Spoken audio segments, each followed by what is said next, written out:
करवा चौथ साल 2024 इस साल बन रहा है ये खास संयोग, शुभ मुहूर्त और जाने पूजा विधि।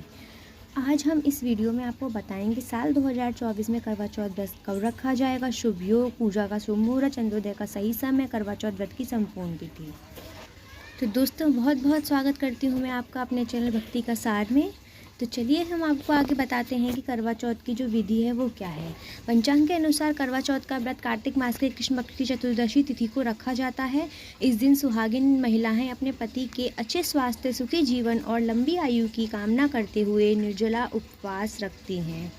मान्यता है कि इस व्रत के प्रभाव से सुहागिन महिलाओं को पति की दीर्घायु और सुखद वैवाहिक जीवन का वरदान मिलता है।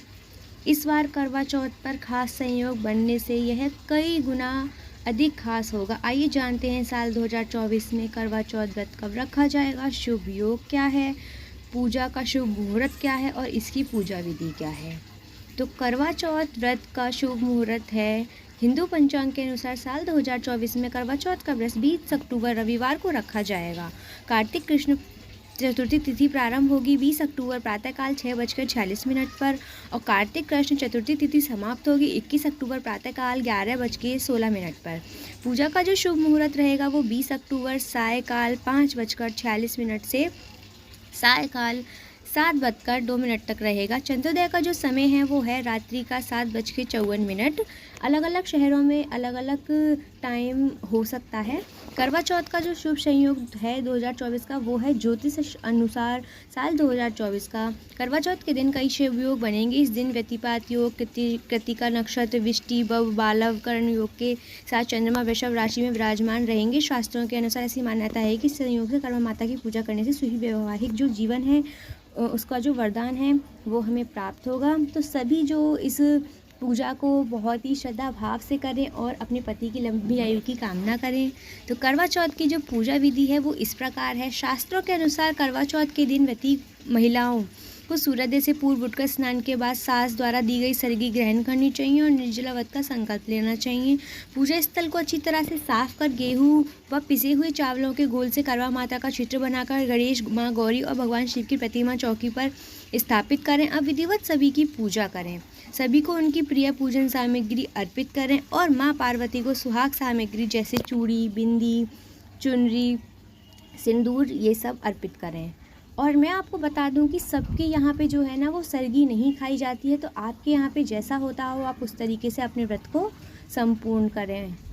करवा चौथ में एक करवे में गेहूं और उसके ढक्कन में चीनी का बूरा रखें। माँ गौरी के सामने जल से भरा कलश रखें और साथ ही टोटीदार करवा भी रखें जिससे चंद्रमा को अर्घ दिया जा सके। रोली से करवे में स्वास्तिक बनाएं। शाम के समय व्रत कथा पढ़ें तथा अंत में पति की दीर्घायु की कामना करते हुए सास का आशीर्वाद लेकर उन्हें करवा भेंट करें। इसके बाद रात्रि चंद्रोदय के बाद चलनी से चरण दर्शन कर चंद्रमा को अर्घ देकर धूप दीप अर्पित करें और पति का आशीर्वाद लेकर व्रत का संपन्न करें और व्रत का पारण करें।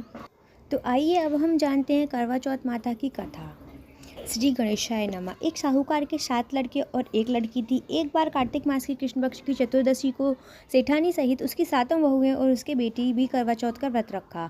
रात्रि के समय जब साहूकार के सभी लड़के भोजन करने बैठे तो उन्होंने अपनी बहन को भी भोजन कर लेने को कहा। इस पर बहन ने कहा, भाई अभी चंदा नहीं निकला, चांद के निकलने पर उसे अर्घ देकर ही मैं आज जो है ना भोजन का ग्रहण करूँगी। तो भाई बहुत ही ज़्यादा दयालु थे।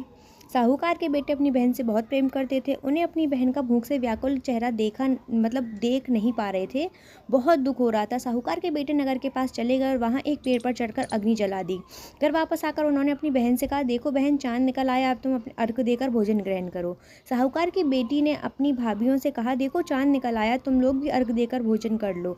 ननद की बात सुनकर भाभियों ने कहा, बहन अभी चंदा नहीं निकला है, तुम्हारे भाई धोखे से अग्नि जलाकर उसके प्रकाश को चांद के रूप में तुम्हें दिखा रहे हैं।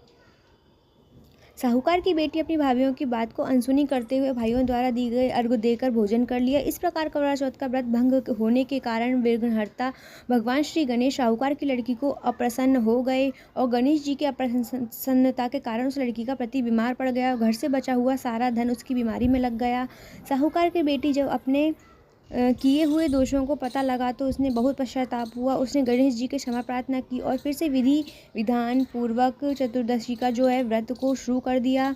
इससे उपस्थित सभी लोगों का श्रद्धानुसार आदर किया और तदुपरांत उसने आशीर्वाद को जो है ना वो ग्रहण किया।